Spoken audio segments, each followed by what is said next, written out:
What's up YouTube, Capital G here, got an awesome duel for you guys to check out. Happy Thanksgiving to everybody out there. We've got True Draco going to face off against Magician Pendulums, and my goodness, if this guy at the top was going first, this would be an easy GG no re, because if Imperial Order doesn't single-handedly beat a Pendulum deck, the Anti-Spell Fragrance will most certainly do it. They won't be able to activate any Pendulum Scales if you just hard activate this, and even if they just use one Pendulum Scale, as long as you chain Anti-Spell Fragrance to the Pendulum Scale, they'll never get the second one on field, so they won't really be able to get any Pendulum summons going. And obviously Imperial Order could stop the, the Pendulum Call or the Dragon Shrine for Dark Worm. Basically it's just kind of GG. Now unfortunately he is not going first, he's going second, and you're going to see a pretty crazy match here. So Pendulums are up first, Dragon Shrine probably the first play, because you always want to get that Dark Worm rolling. And he's going to go for Electromite, pretty solid play, just kind of standard stuff. He's going to pop his purple poison, fair enough. Then he's going to go for a Pendulum Summon, and this is going to be an interesting play. So usually you'd see Pendulum players go for like a level 4 off Toon Magician, but instead he goes for a level 1 and the 5 Arc Magician. I was a little like, what are you doing here? But he's going for some special cheese. He's actually going to Synchro Summon into Ib, and then he's going to use Ib because she is also a tuner, and he's going to Synchro Summon into this gigantic castle. And I was like, why would he want to do that? But then I realized he searched out the World Legacy Monstrosity. Now he can summon 2 level 9s from his deck, and that means he has 3 level 9s. Well, he doesn't even need 3, he just needs 2, but it means he can Exceed Summon into True King of all Calamities, try to shut down his opponent's monster effects against decks like Orcus and True Draco, or excuse me, Orcus or Thunder Dragon. It can obviously be very strong. Against Draco, not really all that great, because if they tribute one of their Draco trap cards, like True King's Return, they can basically just pop this card, and they don't really use monster effects all that much during their turn, mainly during their opponent's turn.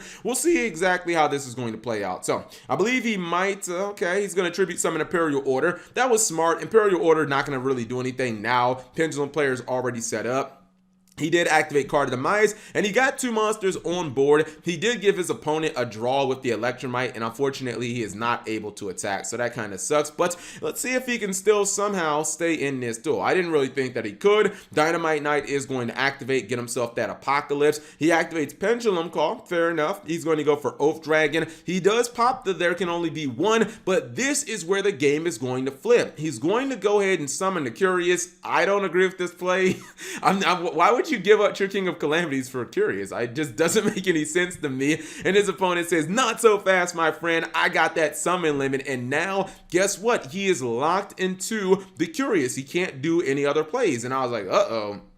If you have True Draco, you got to be feeling good about your position. I think you just found the way back into the duel, especially if he's going to, start popping the Curious, which I got a diagram, stuff like that. He's going to get the Disciples. He has Heritage. He can start drawing some cards now. Draws the Solemn Judgment, starts trying to pop Scales, although Pendulum Call does have that protection there. He is going to draw even more cards, and he's going to basically get a pretty solid board. Once I saw this, I was like, dude, I think this guy might have actually found the way back into the duel. Now, it's unfortunate because he has the Solemn Judgment, which could basically clinch this game, but he did not have a way of outing the Dragon Pit. So that's unfortunate. If he got rid of the Dragon Pit, he probably would win the game. His opponent is probably going to use Dragon Pit to pop the Solemn Judgment. He will chain the Dynamite effect and get himself an Apocalypse, fair enough. He's going to Pendulum Summon 3, and then he's going to banish his 2 monsters, his Dark Worm and his Timebreaker Magician. I guess he just wants to open up his extra monster zone. I have no idea. He will use the Ignis Heat, and this is something that's crazy. Well, no, he activates Oath Dragon's effect too. He's just letting him use as many True Draco cards as he wants.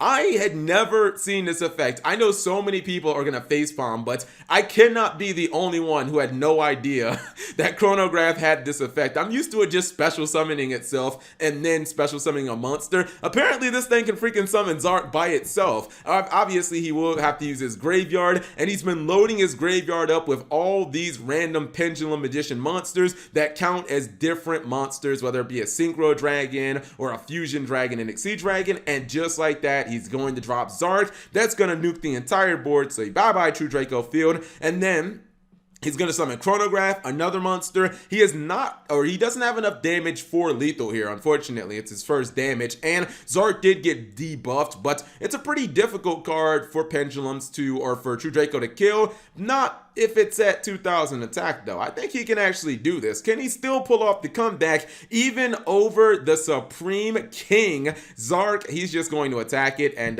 yeah, Zark's just going to get bitch slapped off the field pretty easily.